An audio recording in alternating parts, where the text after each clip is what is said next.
মাননীয় প্রধানমন্ত্রী জনাব তারেক রহমান মহোদয় আজকে ওনার ফেসবুকের মধ্যে লম্বা একটা লেখা দিয়েছে, সত্যিকার অর্থে প্রশংসার দাবিদার। সুবহানাল্লাহ বলবেন না? উনি ওনার গোটা লেখার ভিতরে সামারাইজ করেছে যে যেই নবীকে আল্লাহ সুবহানাহু ওয়া তাআলা গোটা পৃথিবীবাসীর জন্য রহমত করে প্রেরণ করেছে, যিনি পৃথিবীর সমস্ত মানুষের আইডল, অর্থাৎ যাকে আল্লাহ পাক খুলুকে আজিম হিসেবে সৃষ্টি করেছে, যার চরিত্রের ব্যাপারে আল্লাহ পাক বলছে লাকাদ কানা লাকুম ফি রাসূলিল্লাহি উসওয়াতুন হাসানা ওয়া ইন্নাকা লাআলা খুলুকিন আযীম।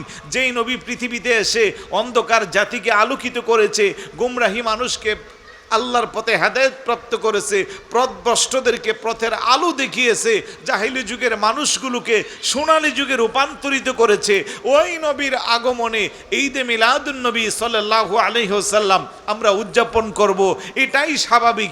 উনিও ঈদে মিলাদুন নবীর শুভেচ্ছা, উনিও ঈদে মিলাদুন নবীর সপক্ষে অনেক কথা লিখেছে। জোরে বলি না মারহাবা?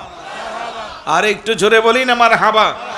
এবং প্রশাসনের প্রত্যেকটা সেক্টর আগামীকাল সরকারি বেসরকারি আধা সরকারি শিক্ষা প্রতিষ্ঠান সব জায়গায় নবীর মিলাদুন্নবী উদযাপন হবে। তো তথাকথিত কিছু মোল্লা মৌলবীরা যদি বিরোধিতা করে, তাদের এগুলো কানে শোনার সময় আছে? জোরে বলুন আছে? চট্টগ্রামের জশ্নে জুলুসে মিডিয়ার ভাষ্য অনুযায়ী ৮০ থেকে ১ কোটি মানুষের উপস্থিত। মারহাবা বলবেন না? সুদূর পাকিস্তান থেকে রাসূলে পাকের ৪১তম আওলাদে রাসূল পীরে বাঙ্গাল আল্লামা সৈয়দ মোহাম্মদ সবের শাহ মাদ্দাজিল্লুহুল আলীর নেতৃত্বে গতকাল চট্টগ্রামে জামিয়া আহমদিয়া সুন্নিয়া কামিল মাদ্রাসা সংলগ্ন আলমগীর খানকা শরীফ থেকে শুরু হবে, পুরা শহরের মধ্যে ঘোরা হবে। মিডিয়ার ভাষ্য অনুযায়ী ৮০ থেকে ১ কোটি মানুষ। আল্লাহু আকবার বলবেন না? আপনি এখন যান চট্টগ্রাম শহরে, এ রাতের বেলা গোটা শহর আলোকসজ্জা করে আলোকিত করে আছে। আপনি ঘুরলে বুঝতেও পারবেন না এটা কি বাংলাদেশ না কোনো বাহিরের কোনো উন্নত কান্ট্রিতে আসছেন। এবং যারা এইগুলো করছে নিজের পকেটের টাকা খরচ করে এই চমৎকার আয়োজন, নবীর ভালোবাসার বহিঃপ্রকাশ ঘটাচ্ছে।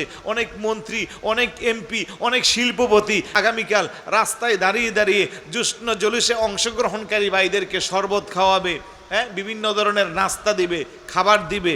তারপরে এক একজন ৭০ ডেক ৮০ ডেক ১০০ ডেক বিরিয়ানি রান্না করে মানুষদেরকে মেহমানদারি করাবে। কারণ নবীর আগমনকে কেন্দ্র করে আমরা যেই উদযাপন করি ঈদ, আমরা যেই খুশি উদযাপন করি, এটা কোরআন তেলাওয়াতের মাধ্যমে হয়, নাতে রাসূল পরিবেশনের মাধ্যমে হয়, ওয়াজ নসিহতের মাধ্যমে হয়, খানাপিনার মাধ্যমে হয়, তবারুকের মাধ্যমে হয়। এটা একটা শুকরিয়া আদায়ের বহিঃপ্রকাশ। কথা বলেন ঠিক কি না? আপনারা যারা এই ব্রাহ্মণবাড়িয়া জেলার কসবা উপজেলা ঐতিহাসিক চারগাছ কলেজ মাঠে আজকে মাহফিল করতেছেন, আপনারাও আগামীকাল জশ্নে জুলুস করবেন না?